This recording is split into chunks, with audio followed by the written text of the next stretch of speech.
My name is Lily. I'm 27 years old.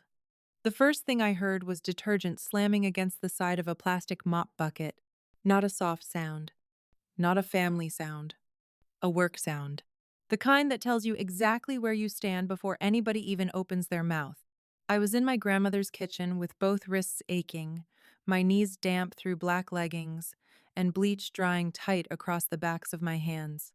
The dishwasher hung half open beside me like a jaw somebody had forgotten to close. My old college t-shirt had flour on one sleeve. There was a Walmart receipt pinned under a salt shaker on the counter because I had made the grocery run too. From the dining room, my family laughed. Easy laughter, fed laughter. Cornbread, ham glaze, sweet tea, somebody asking for more mac and cheese, somebody complimenting the candles my mother only lit when there were witnesses around to admire the atmosphere. Everybody else was dressed for pictures. I was dressed to mop. My Aunt Denise wore a cream sweater and gold hoops that caught the kitchen light every time she turned her head. My cousin Mariah had changed shoes twice because she said the first pair looked too casual in family photos. My older brother Trevor had on a flannel he saved for holidays because it made him look rugged and dependable online. Me? I looked like what I had been in this family for years. Useful. Grandma's cedar box sat near the coffee maker. Same spot it had sat in forever. Dark wood, brass latch, one rough scrape at the corner from years ago when she dropped it during one of her arthritis spells and refused to let me throw it away because, as she put it, old things deserved the dignity of staying useful. Nobody touched that box when she was alive. Not with permission. But Grandma had been gone 11 days. 11 long days. 11 ugly days. 11 days of casseroles, sympathy cake, church voices, paper plates, folding chairs, half-sincere hugs, and people calling themselves heartbroken while handing me trash bags, toilet paper, extension cords, guest towels, and more tasks than grief could fit inside. I had just wrung out the mop when Denise walked into the kitchen, glanced at the box, and tapped the lid with two polished nails. Is this the one she kept talking about? I straightened too fast and a sharp line of pain ran up my back. She said the attorney was coming tomorrow. Denise gave me a smile so thin it barely counted. And I said I was just looking. Then she lifted the latch anyway. That tiny metal click was not loud, but it traveled. You know how sometimes a house has one sound that changes the weather inside it? That was the sound. I shut off the faucet. In the dining room, a chair scraped hard against the floor. My mother, Sandra, appeared in the doorway with a serving spoon still in her hand. Trevor came in right behind her, then Mariah, then Uncle Rob from the porch. It took less than 10 seconds for all of them to gather around that kitchen counter like instinct had called them. Inside the box were not pearls, not cash, not a ring wrapped in tissue paper. There were letters, bundled checks, pharmacy receipts, a small spiral ledger, a manila envelope with a probate attorney's business card stapled to the front, 3 packets tied in faded ribbon, and on top of everything, one index card in Grandma's square, hard-pressure handwriting. Read this with everyone present. Nobody looked at me when Denise picked it up. They looked at the box. That was how it had always been in my family. They looked at whatever might be claimed, not at the person who had carried it. Before I tell you what was in that box, you need to understand the kind of family I came from. Families like mine do not usually call a woman dependable because they admire her. They call her dependable when they've already decided to spend her. For years, I was the one they described with warm words that sounded like praise if you weren't paying attention. Lily's so reliable. Lily's just better at this stuff. Lily's patient. Lily has flexibility. Lily doesn't have kids yet. Lily works remote. Lily doesn't mind. That last one used to sit inside me like a nail. Because I did mind. I minded every gas station coffee I drank cold in a medical parking lot. I minded every Saturday I lost to pill organizers, broken light fixtures, bank calls, pharmacy runs, and fixing cable boxes while my family showed up later in fresh outfits and took pictures in front of food I had set out. I minded the way they said we all help when what they meant was that I did the work and they supplied the wording. But Grandma needed real help, and Grandma was not the problem. That's important. She never treated my time like it came out of the tap. She'd sit across from me at that same kitchen table, slide over a mug of Lipton tea, look at my face for 1 second too long, and say, "If you're tired, baby, go home. I know the difference between love and exhaustion." Love and exhaustion. Most of my family never learned the difference. Grandma did. She lived in a small suburb outside Dayton, Ohio, in the same brick ranch house she and my grandfather bought in 1978.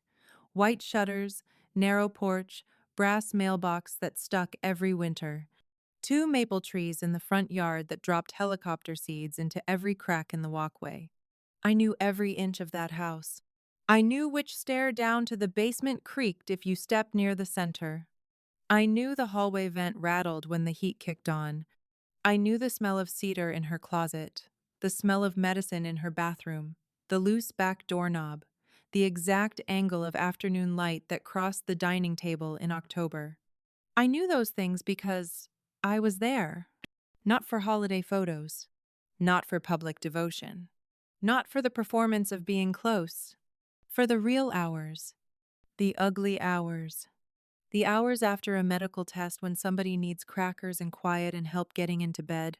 The hours when a debit card freezes and a scared old woman needs someone patient on hold with customer service. The hours when the porch light burns out, the back hall feels bigger than usual, and age turns a dark room into something lonely. Grandma never called me the helper. She called me Lily. That mattered more than anybody understood. My mother only understood one thing, that my availability made her life easier. Sandra had always been admired for being polished under pressure. She wore nice boots, kept a beautiful holiday kitchen, and spoke in that steady church lady voice that made strangers think generosity lived in her bones. She loved the performance of sacrifice. The actual labor bored her. She liked dropping off flowers. She liked making one praised casserole. She liked sitting closest to Grandma when people were taking photos.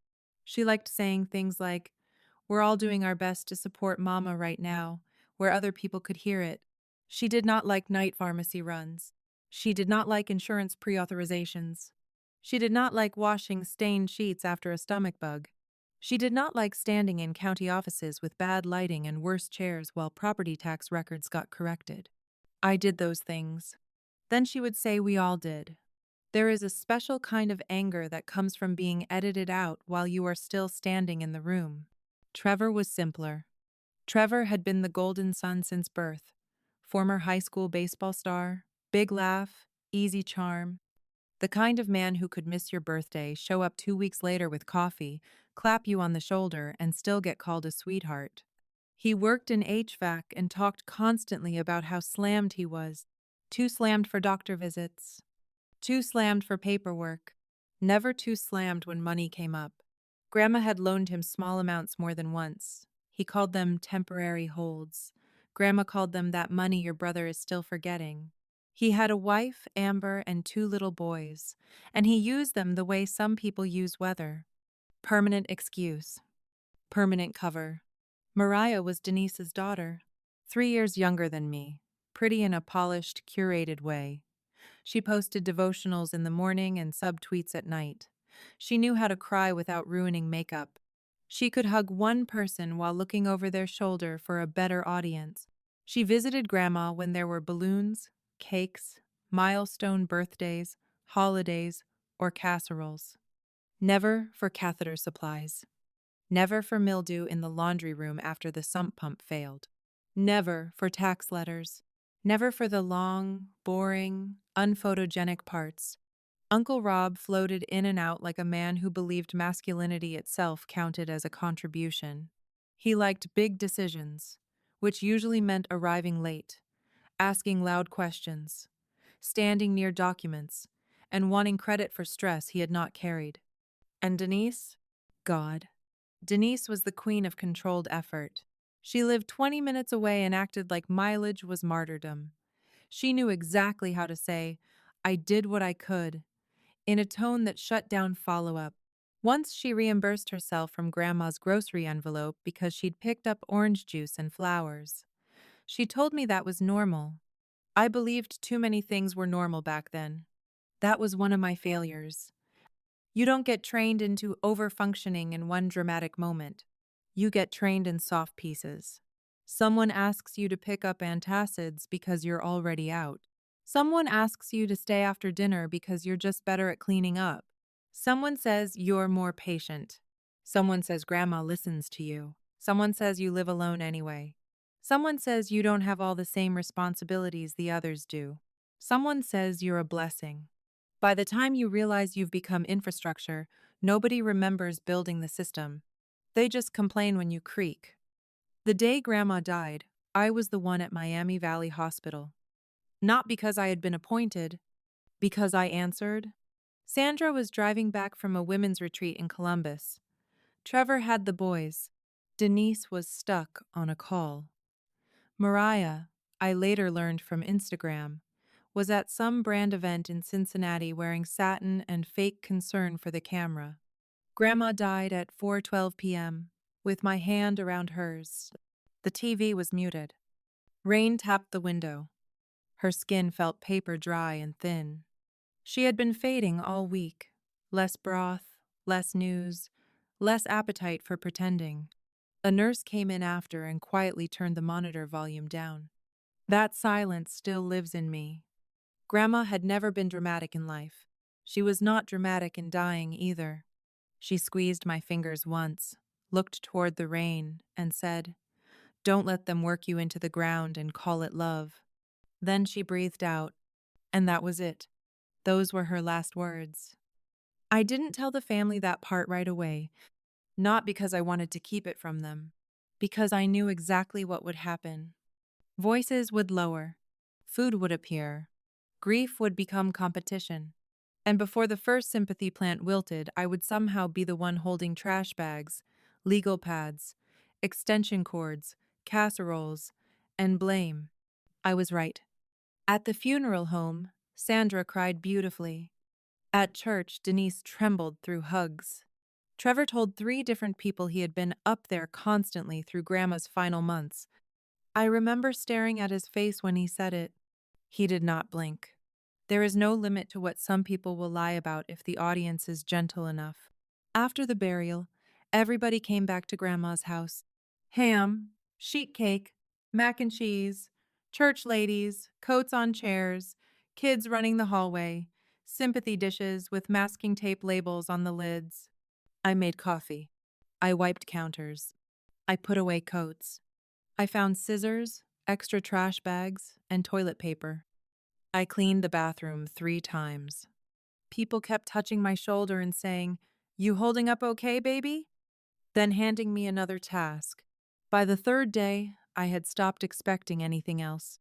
The cedar box stayed in Grandma's closet for 11 days because Attorney Neil Sanders had left a voicemail saying there were probate steps to follow and certain personal materials might be relevant to the estate review. He wanted everyone in his office Monday morning. He specifically said not to remove or distribute anything before then.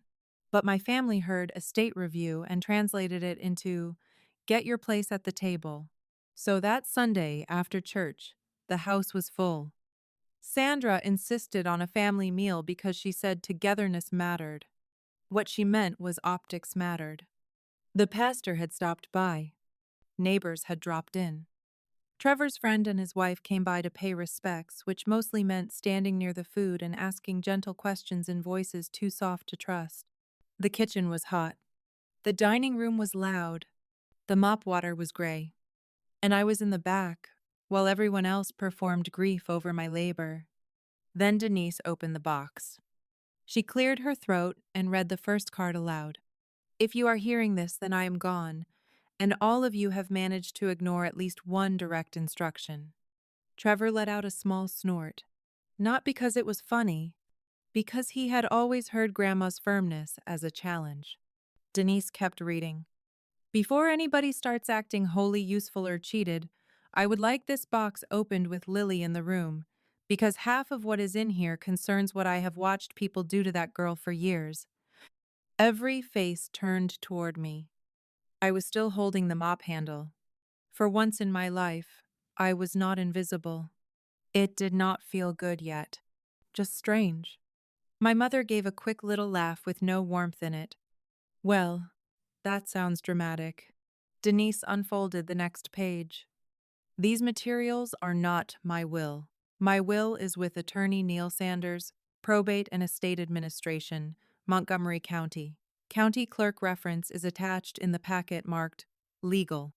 Case file begins under Preliminary Intake Notation, 2024 to 1, 7823. Read the letters first, then open the legal packet. The whole room changed. Not loudly, not all at once, but you could feel appetite sit up straighter. A fork clinked against a plate in the dining room.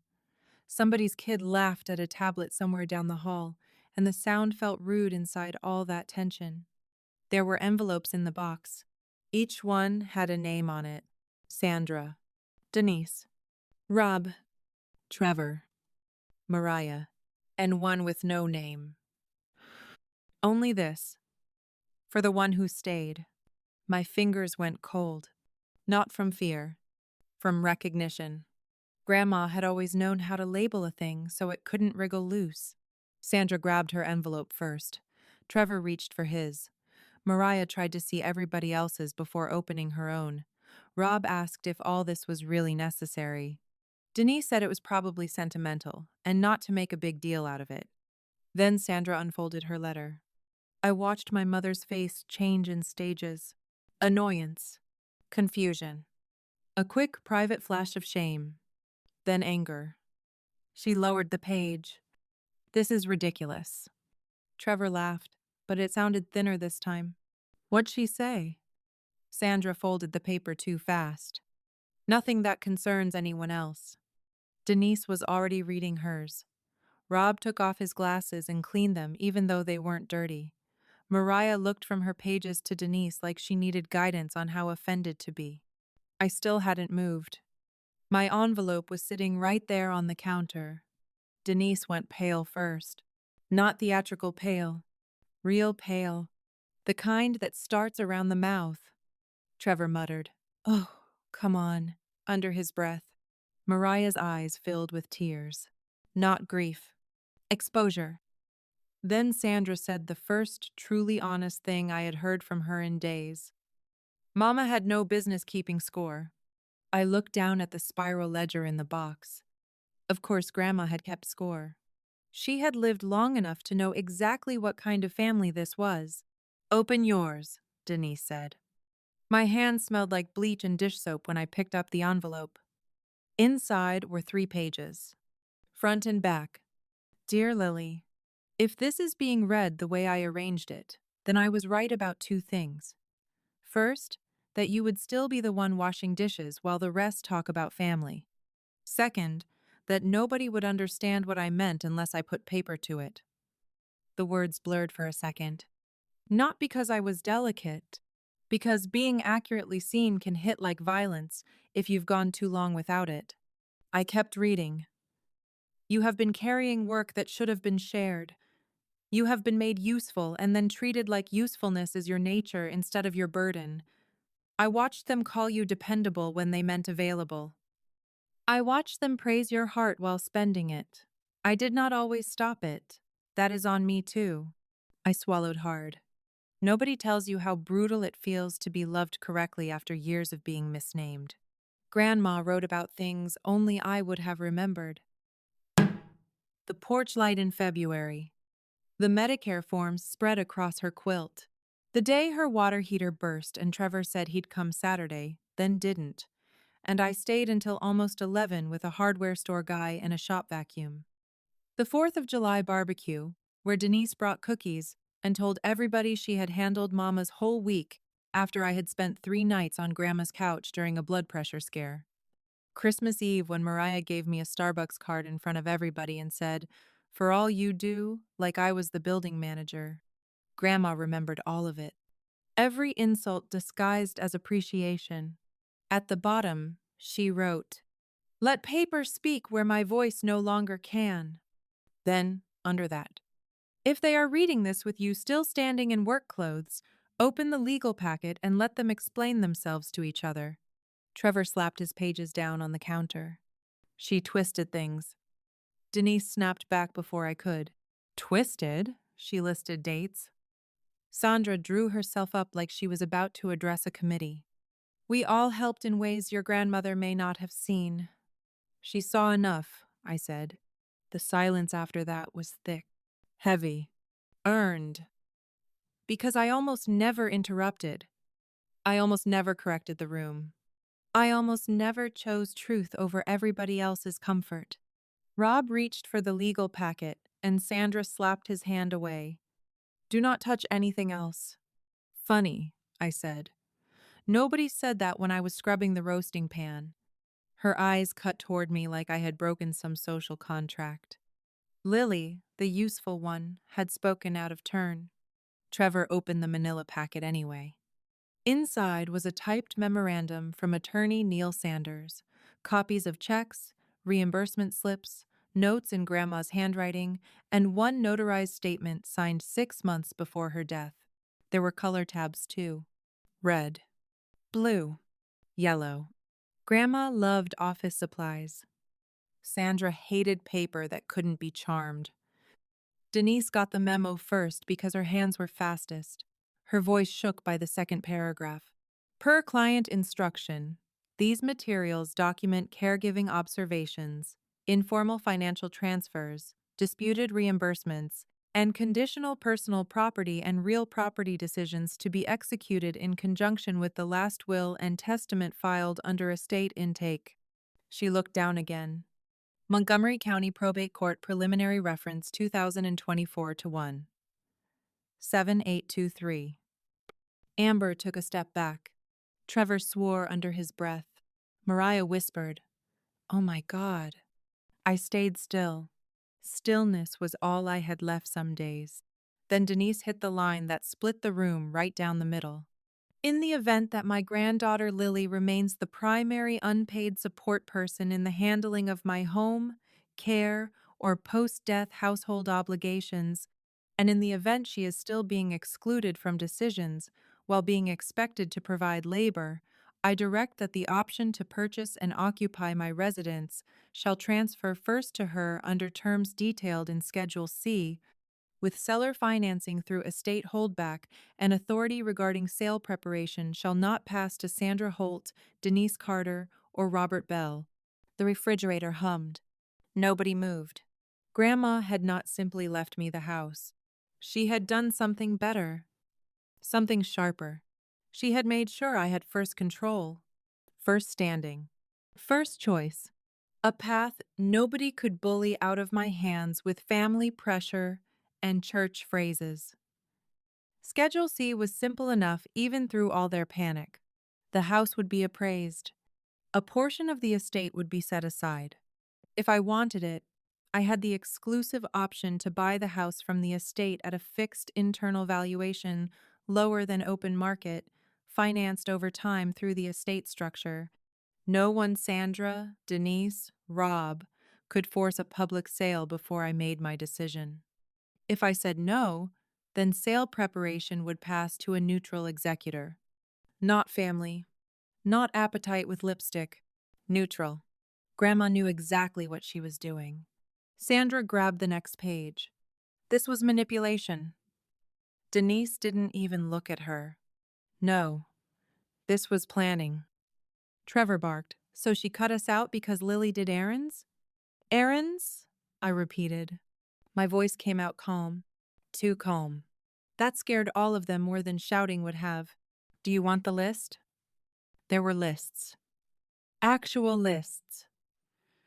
Grandma's ledger recorded rides, pharmacy pickups, overnight stays, bill calls, grocery runs, paperwork, lawn service coordination, appliance repair visits, hospital discharges, church transport, tax notices, insurance hold times, laundry loads, and the dates family members promised to help and didn't. Next to some entries, she wrote who said they'd come. Next to others, she wrote who later took credit.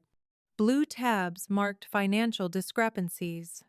Yellow tabs marked caregiving observations.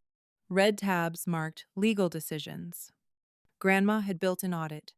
Not because she was bitter, because she was done pretending. Denise found her blue tab section first. 3 reimbursement slips. Orange juice, flowers, pharmacy, pickup. Total claimed $186.43. Attached note in Grandma's hand. Never asked her to buy flowers. Juice was for Denise's own house. Lily picked up the medicine. Denise made a sound like all the air had gone out of her. Trevor's section was worse. 6 checks over 2 years. Small enough one by one to hide. Big enough together to matter. Notes in Grandma's handwriting. Promised to repay in spring. Promised again after bonus, said Amber didn't know. Do not ask Lily to cover for him. Amber turned to her husband so slowly it almost looked graceful. You borrowed from her and hid it from me? It wasn't like that. Wasn't like what? He had no answer. Because paper had already answered. Mariah's packet had printed screenshots. Printed screenshots. I almost laughed out loud then, because months earlier, Grandma had asked me to show her how to print messages for records, and I thought she meant medical information. No, she meant Mariah. The screenshots were from group chats. Not all of them. Just enough. Aunt Lily's basically the built-in maid anyway. She acts close to Grandma because she has nothing else going on. Watch Lily end up with some ugly recliner and act sentimental. Mariah covered her mouth. Denise lunged toward the pages. Who were you saying this to? It was a joke. A joke? I said. A joke is supposed to make someone else laugh too. Sandra's packet seemed to hit her hardest. Maybe because it wasn't about theft. It was about strategy. Grandma had documented conversations. Date Sandra told her not to overindulge Lily, because helping me too much would make me dependent on family importance. Date Sandra blocked information about estate planning meetings because she wanted to keep things simpler. Dates, Sandra said. Trevor needed support more than I did because, and this was the exact line, men carry pressure different. Some sentences reveal an entire world. That was one of them. Men carry pressure different. As if my body had not carried hers for years. Uncle Rob's section showed he'd pressured Grandma twice about selling the house early. Once to avoid maintenance headaches. Once to keep confusion down. And both times he had already been talking privately with Trevor about the potential proceeds. Nobody looked holy anymore. Nobody looked wounded. They looked caught. And then the room did what rooms like that always do. It turned. Denise spun toward Sandra first. You told me Mama wanted me handling the memorial lunch because Lily needed to stay busy. She did need structure. I needed sleep, I said. Denise pointed at the letters. You told us Lily was too emotional for decisions. I was carrying Grandma's oxygen concentrator, I said, while you were choosing centerpieces. That one landed. Because people can fight accusations. They struggle more with details. Trevor pointed at the checks. That money had nothing to do with the house. Amber snapped, It has to do with you lying. Mariah started crying for real then, because nobody was moving to shield her from consequence. Everybody says things. About your cousin being the maid? Denise shot back. I didn't mean it. You meant it enough to type it, I said. For years, if tension rose in a room, I was the one who lowered it, smoothed it, translated it, made it survivable for everybody else. That afternoon, I did nothing. That was the first true act of revenge in my life. Not yelling, not inventing pain, not humiliating anybody beyond what truth was already doing, just refusing to rescue people from the consequences of what they had built. Attorney Neil Sanders arrived 28 minutes later because, once real panic set in, Sandra had called his office. He was a compact man in his 60s with rimless glasses, a winter coat still buttoned, and the expression of someone who had predicted a fire and was still annoyed to smell smoke. I said tomorrow. Sandra pointed across the kitchen. They opened it. He looked at Denise. Denise looked at Rob. Rob looked at the cedar box. Nobody said my name. Why would they? My labor had never counted as action. Mr. Sanders took off his gloves and went straight to the papers. Since we're here, we will proceed carefully. No one leaves with originals. No one removes property. No one makes assumptions based on family folklore. Family folklore. That phrase alone was worth preserving. He confirmed what the packet said. Grandma's formal will divided some liquid assets by percentage. Certain personal items had specific bequests, but the house had an attached option structure and executor restrictions because, in Grandma's own wording, she anticipated coercion, conflict, and practical exploitation. Practical exploitation. There it was. My life translated into adult legal language. Mr. Sanders also explained that while the observation packet did not independently prove crimes, disputed reimbursements and undocumented transfers could affect settlement and offset discussions. In plain English, if you took money and called it love later, the estate could still notice. Sandra tried to recover ground by sounding dignified. Surely this can be handled privately. He glanced at the printed screenshots from Mariah's chat. Mrs. Holt, your mother did handle it privately. For months. This is the result. Then he turned to me. Miss Holt, I'll need your decision within 30 days regarding occupancy and purchase option. No one may pressure or interfere with that process. Trevor gave a short, ugly laugh. Pressure? Nobody's pressuring Lily. Every person in that kitchen looked at him. Even he seemed to hear himself too late. I said nothing. My silence had started to frighten them more than any speech. After Mr. Sanders left, the house split into camps without anyone naming them. Amber pulled Trevor into the living room and shut the door so hard the picture frames rattled. Denise started in on Mariah, and Mariah shot back that Denise had taught her to perform closeness because that's all this family ever rewards. Sandra stood at the sink with both hands gripping the edge like she was either steadying herself or trying not to throw the whole kitchen into the yard. I picked up my coat. That got her attention faster than the probate documents had. Where are you going? Home. We are in the middle of a family crisis. That seems accurate. Lily. Just my name. Half warning. Half plea. I zipped my coat. There's food on the counter. Trash bags are under the sink. Kids' cups are in the drying rack. The guest bathroom needs toilet paper. The folding chairs need to go back by Tuesday. Denise stared at me. Sandra stared harder. You all know where everything is, I said. Figure it out. Then I walked out. Do you know what freedom sounds like the first time? It doesn't sound like music. It doesn't sound triumphant.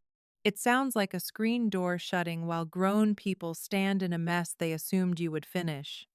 The air outside was cold enough to sting my teeth. I sat in my car with both hands on the wheel and shook for almost a full minute. Not because I regretted leaving. Because my body had been trained to go back.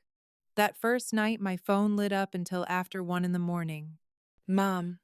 Trevor. Mom again. Group text. Private text.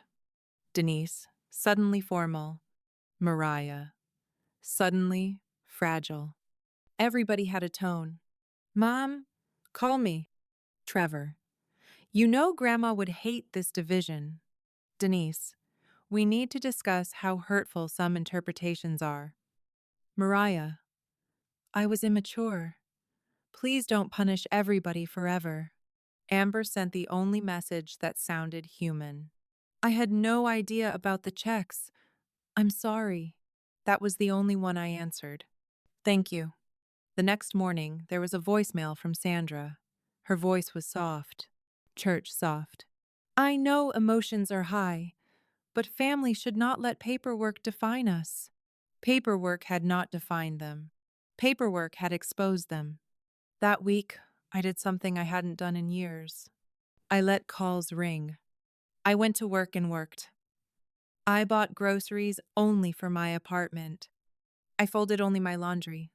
I drank coffee on Saturday morning in silence and watched light move across my own floor instead of racing across town to solve somebody else's emergency. For 3 days, nobody asked how I was. They asked what I was deciding. About the house. About the option.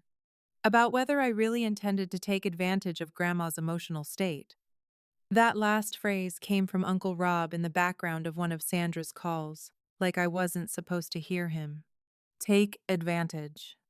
As if mopping Grandma's kitchen after her funeral while they ate pie had been my master plan all along. I met with Mr. Sanders on Thursday in his office near the courthouse. Beige walls, framed degrees, coffee too weak to matter, everything organized into neat folders, which was its own kind of comfort. He explained the appraisal range. Seller-financed estate holdback, tax implications, occupancy rights, executor boundaries.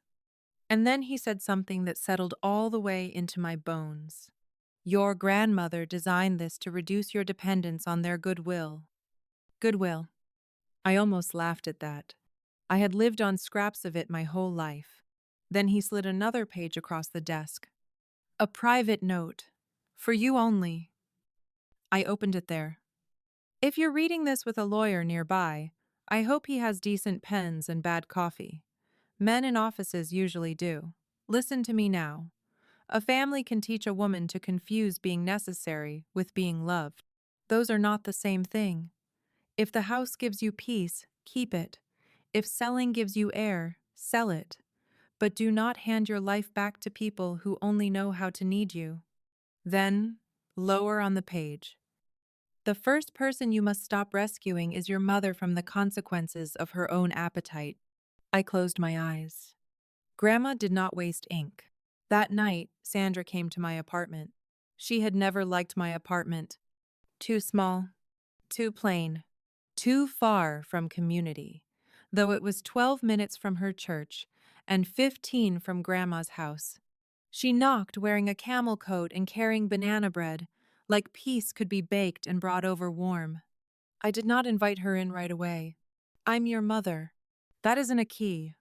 She gave me the exact look she used whenever she wanted to correct me in front of others. Then she smiled because my neighbor's door was open down the hall. Can we not do this theatrically? You brought banana bread as strategy. Let's not compete over theater. I finally moved and let her in. My apartment smelled like garlic and laundry soap because I had cooked for myself and nobody else. She looked around like she expected more visible proof of my life than she had ever bothered to notice. You could have had a nicer place years ago if you had asked for help. I did ask for help, I said, repeatedly, just never about rent. She set the banana bread on my counter. I know your grandmother's papers were painful. They were clarifying. Lily, she was old. Old people fixate. On dates? On checks? On who cleaned up vomit at 2 in the morning after her medication reaction while you texted me Bible verses. Her face tightened. Score 1 for paper. I did not come here to be attacked. That makes 2 of us. She sat down without asking, which told me exactly where the conversation was headed. You have always been sensitive to favoritism. I almost smiled then. Not because it was funny, because even now, she needed my pain to be a flaw. You mean I noticed it? Trevor needed different support. He needed less lying. He is under pressure. He has a family. And I had Grandma. That stopped her. Maybe because the sentence sounded plain. Maybe because it carried everything. She folded her hands. Whatever mistakes were made, this house matter should be handled fairly. Fairly for who? For all of us. There it was. Always us when they wanted access. Never us when I needed help. Was it us when I was scrubbing the guest bathroom during the repast? That is beneath you. You noticed, then. Her eyes flashed. Why are you talking to me like I'm a stranger? Because strangers sometimes have better manners. She stood up so fast the chair legs scraped. For 1 second, I thought she might slap me. Instead, she grabbed her purse and said the line that freed me more than anything in the cedar box. After all I've done, I never expected this from you. After all I've done. There are mothers who say that with history behind it. Mine said it with expectation. I opened the door. That makes us even. The weeks after that were ugly in the sticky, familiar way family ugliness always is. Not clean arguments, not decisive ones. Church whispers. Private calls from cousins who had ignored me for years but suddenly wanted my side. Facebook posts about betrayal that never used names but used enough details to draw an audience. Group chats made and dissolved. Denise insisting Mariah apologize in person. Trevor telling people Grandma had been manipulated by whoever was around most, as if caregiving was a form of mind control. Aunt Cheryl from Indiana called to say she had always wondered why I looked so tired in holiday photos. I sat with that for a while. Because sometimes the worst part is realizing other people saw and chose silence. The practical fallout hit my family faster than the emotional fallout did. Nobody coordinated the return of church dishes. Sandra forgot to mail an HOA notice that came to Grandma's address and got 3 warning letters because she assumed Rob had it. Trevor promised to clear out the garage before appraisal photos and never showed. Denise texted asking if I could just handle the spreadsheet part of the estate organization because I was better at details. I stared at that message for almost a full minute. Then I typed one word. No. That was it. No explanation. No softening. No smiley face to dull the edge. Just no. It felt like using a new muscle. It shook the first few times. Then it held. Amber called me one afternoon from a Target parking lot while her boys fought in the back seat. I know I don't have standing in this family, she said, but Trevor's spinning. He keeps saying you're humiliating him. Paper is humiliating him. Amber let out a breath that sounded tired clear through the phone. For what it's worth, the checks matter. But I think what's really eating him alive is that Grandma trusted you with reality. Trusted me with reality. Not affection. Not sentiment. Reality. That sentence stayed with me. Mariah came to my door 2 days later with flowers and mascara already halfway gone. She had rehearsed vulnerability. I could always tell. I know I was awful. Yes, I said. That threw her. I was insecure. You were cruel. I never thought it would get back to you. That's usually how cruelty works. She cried harder.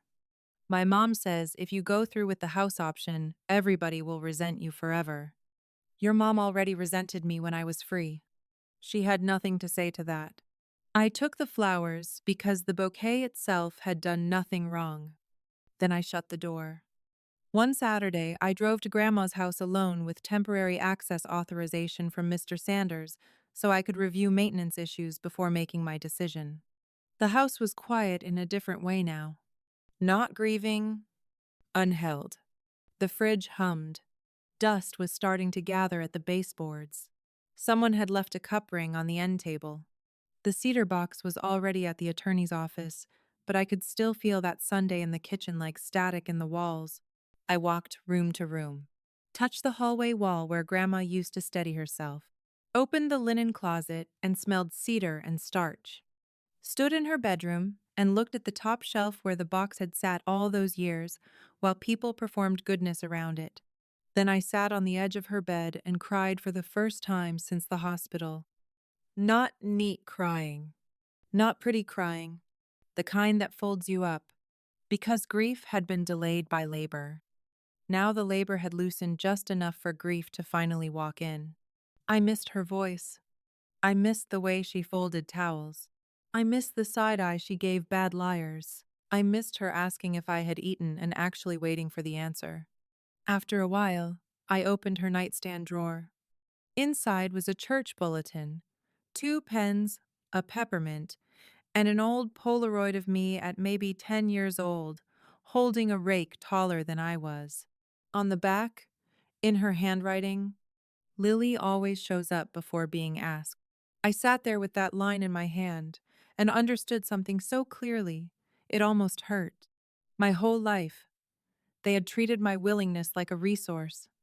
Grandma had treated it like character. That difference was the whole story. I decided to take the house 3 days later. Not because I wanted some grand cinematic victory, because when I imagined letting it go, I felt like I was abandoning the one place on earth where my work had ever been seen cleanly. The paperwork took 2 meetings, one notary, and more signatures than seemed decent. Mr. Sanders explained every paragraph: financing terms, repair reserve, occupancy timeline, executor boundaries. I signed where he pointed with one of the bad office pens Grandma had predicted. When it was done, I sat in my car and laughed once. Short, sharp. Not joy, exactly. Release. My family found out that evening because Sandra had apparently been calling the office daily. She left me a voicemail that could have been used in a masterclass on maternal guilt. I hope you understand what you're doing to this family. No, Mom. What I was finally understanding was what the family had already done to me. The final confrontation happened a week later at Grandma's house because Sandra requested what she called one last family meeting for peace. Mr. Sanders advised against it. I went anyway, but I didn't go alone. He agreed to stay for the first 30 minutes because certain transfer disclosures still needed witness acknowledgement, and I wanted at least one person in that house who knew the difference between emotion and pressure. When I walked in, everyone was already there. Sandra at the dining table with a yellow legal pad. Trevor pacing. Denise stiff in a cardigan. Rob near the window. Mariah on the love seat, quiet for once.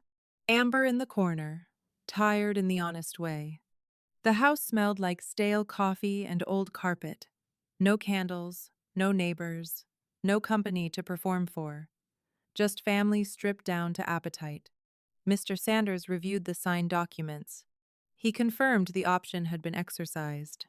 He outlined next steps. He reminded everyone that interference, removal of property, or attempts to pressure the option holder would create problems they did not want. Then he left. The second the front door clicked shut, Sandra made her final move. Morality. Whatever legal rights exist, she said, there is still a spiritual question here. I almost admired the predictability. There usually is when practical arguments fail. Trevor dropped into a chair and leaned forward. You're taking the house out from under everybody. Everybody was very interested in the house for people who weren't interested in caregiving. Denise jumped in fast. No one is denying you helped. Helped? I repeated it once, softly. Then I looked at her. Helped is bringing a casserole. I maintain this house, her appointments, her paperwork, and half her safety net. That was your choice. There it was. The favorite sentence of people who live on your sacrifice. I held her eyes. Was it my choice when you called from TJ Maxx and asked me to leave work early because Grandma had fallen and you didn't want to deal with ambulance energy? Denise looked away. I turned to Trevor. Was it my choice when you asked me not to mention the second check because Amber would worry? Amber went still all over again. Then I looked at Sandra. Was it my choice when you told me Grandma needed structure and handed me the repast list while you greeted guests? Sandra's chin trembled. Maybe with anger. Maybe with something smaller and more dangerous. I am your mother. You were. You just never wanted the part of motherhood nobody applauded. That hit every wall in the room. Mariah whispered, "Oh my God," but no one was listening to her anymore. Sandra rose from her chair. How dare you? You taught me that caregiving was proof of love when you needed something. Then you taught me it was low-status work when you wanted credit. Pick one. Trevor stood too. This isn't Grandma talking. This is you getting power and acting different. I met his eyes. No, this is me acting expensive after years of being free. That line stayed in the room. Good. Some truths need to sit there without a cushion under them. Rob tried reason. The fair thing would be to sell and distribute cleanly. The fair thing would have happened years earlier, I said. before distribution meant anything. Denise tried tears. Families say terrible things when they're grieving. Mariah said terrible things before the burial. Mariah covered her face. Amber spoke for the first time. Can we stop acting like Lily wrote those documents? No one answered her, because the dead had a way of stealing oxygen from bad lies. Sandra made one final turn towards scripture and guilt. Your grandmother would never want a house to come between blood. I looked around that dining room. Same room where I'd eaten cold rolls standing up while they sat. Same room where Grandma had balanced bills under that cardinal paperweight. Same room where the box had opened and every mask had slipped. Then I said the truest sentence I had ever said to my family. Grandma didn't let a house come between blood. She let truth come between appetite. Nobody had a response for that, because every argument they had depended on pretending this whole thing began when paper showed up. It didn't. It started years earlier, with missed visits, with small lies, with my labor becoming furniture, with every holiday where they let me serve and called it my nature. I took one breath, measured, steady. Here is what happens next, I said. I am exercising the option. I will move in after the repair reserve clears. I will decide what stays, what gets donated, and what gets packed according to the documents and the law. You do not get to volunteer me for anything else. You do not get to rewrite history in my presence. And you do not get access to me through guilt anymore. Sandra looked at me like she had never seen my face before. Maybe she hadn't. Not really. Denise tried once more. So that's it? You just walk away from family? No, I said. I'm walking away from the job. That was the last sentence I said in that house before I picked up my coat. Nobody followed me. Not because they respected the boundary. Because for once, there was no labor left to extract from me at the door. Moving into Grandma's house happened in stages. Paint first. Then, deep cleaning. Then plumbing repairs. Then carpets out. Then, a loose railing fixed. I hired people where I could. I did some of it myself where I wanted to. That difference mattered. Choice changes the weight of labor. When I scrubbed Grandma's kitchen now, I wasn't earning belonging. I was building peace. I kept some things. Her blue enamel mixing bowl. The lamp beside her chair. Her recipe cards. The cedar box, once the estate finally released personal effects, I put it on a shelf in my bedroom closet. Not hidden, not displayed, placed. Some items went to family exactly as the will directed. I followed paper. No side deals. No sentimental blackmail. No soft corruption dressed up as healing. Denise didn't speak to me for 2 months after she received only the china she once called outdated. Trevor tried twice to drop by and talk. I didn't answer. Sandra sent birthday cards with checks tucked inside like money could reverse memory. I mailed the checks back. Mariah wrote a long email about growth, family roles, womanhood, and how people weaponize usefulness. I believed maybe 12% of it. Still, 12% was growth for her. Amber left Trevor 6 months later. Not because of Grandma's estate alone. Because men who hide checks from dead women usually have other habits. Church got hold of the story, of course. It always does. I heard one version where Grandma had left things complicated. I heard another where she had protected the right granddaughter. I heard Sandra told a prayer circle she was mourning both her mother and the fracture of family unity. I let her have that performance. It no longer cost me anything. The first Thanksgiving in the house was quiet. No folding chairs. No cousins. No marathon dishwasher cycle for people who praised the meal and vanished. I roasted a small turkey breast, made green beans, boxed stuffing, cranberry sauce from a can because Grandma liked the ridges, one pecan pie from her butter-stained recipe card. I set out an extra plate at first out of habit. Then I put it away. I ate by the window while late sunlight turned the table gold. Halfway through the meal, I cried again. Softer this time. Not because I was lonely, because peace can feel unfamiliar when your nervous system expects orders. That winter snow came hard overnight. I woke before dawn and stood at the front window with coffee warming my hands. The maple branches looked sugared over. The porch light I'd replaced in Grandma's honor threw a clean circle over untouched snow. And I thought about every winter morning I had driven there before work in the dark. Every icy windshield. Every errand. Every emergency. Every time my family praised my heart while spending it.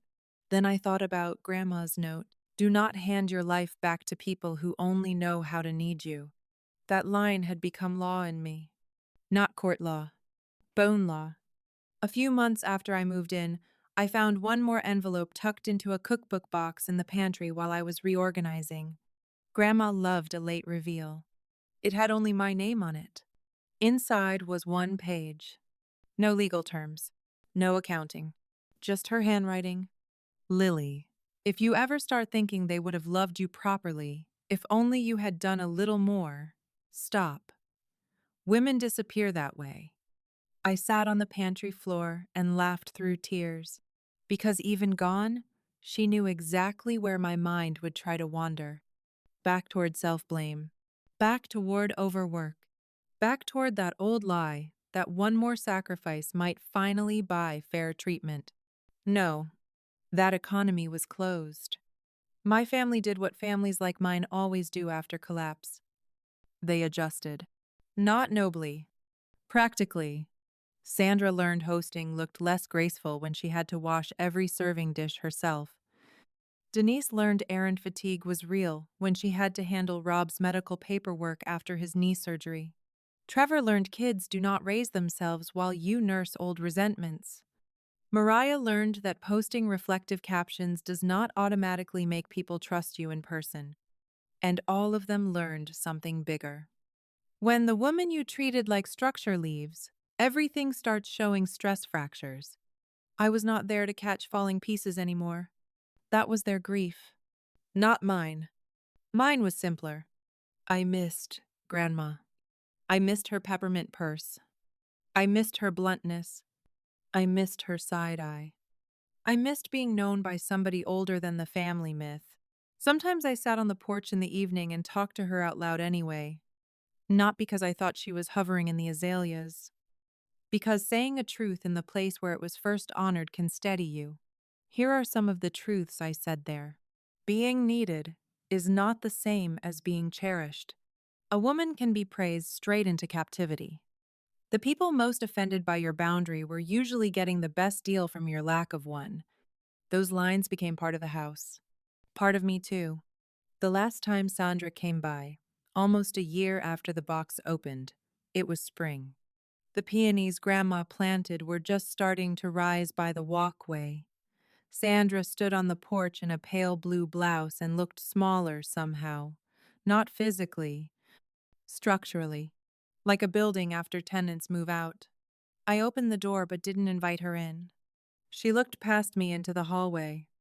You kept it nice. I live here. She nodded. Then, after a long pause, she said, I didn't know how much you were doing. I let that sit where it landed. Because apology is not improved by rushing to rescue it. You knew enough, I said. She closed her eyes once. Briefly. Maybe I did. That was the closest she ever came. Not redemption. Recognition. Sometimes that has to be enough. She handed me a casserole dish. Grandma's old one. White ceramic. One chipped handle. This somehow ended up at my place. Thank you. She lingered there like she wanted absolution but didn't know how to ask. I had none to give. I miss her, she said. Me too. Then she left. No miracle. No speech. No clean repair. Just two women on a porch with a dead mother between them, and not enough honesty and history to build a bridge in one afternoon. After she drove away, I washed the casserole dish, dried it, and put it in my cabinet. Not because of Sandra, because it belonged in the house. That was what Grandma gave me in the end. Not a revenge fantasy, not a dramatic inheritance twist, a way to place things where they belonged, paper where paper belonged, truth where truth belonged, labor where labor belonged, and me, finally, where I belong too. Not at the edge of family photos with my sleeves rolled up, not in some kitchen doorway waiting for instructions, not in a permanent audition for basic care. In a house with my name on the documents, in a life not built around being reachable. In rooms where if I cleaned, cooked, fixed, or gave, it was because I chose to, not because somebody had mistaken my kindness for duty. Grandma did not hand me revenge in that cedar box. She handed me proof. Proof that I had not imagined the pattern. Proof that the burden was real. Proof that love without respect turns into labor very, very fast. And proof gave me something I had never really been allowed before. Permission. Permission to stop. Permission to leave dishes in other people's sinks. Permission to let unanswered calls stay unanswered. Permission to understand that my family turned on each other not because I betrayed them, but because truth finally arrived in a room where performance had always sat first. The day that latch clicked open, I was standing there in bleach stiff clothes while they ate. That image still lives in me. But it doesn't humiliate me anymore. Now it explains everything. And that changed my whole life. If you've ever been the one everybody called dependable while quietly building their comfort on your back, then you already know this story isn't really about a house. It's about the moment proof finally enters a room where you've been told to doubt yourself for years.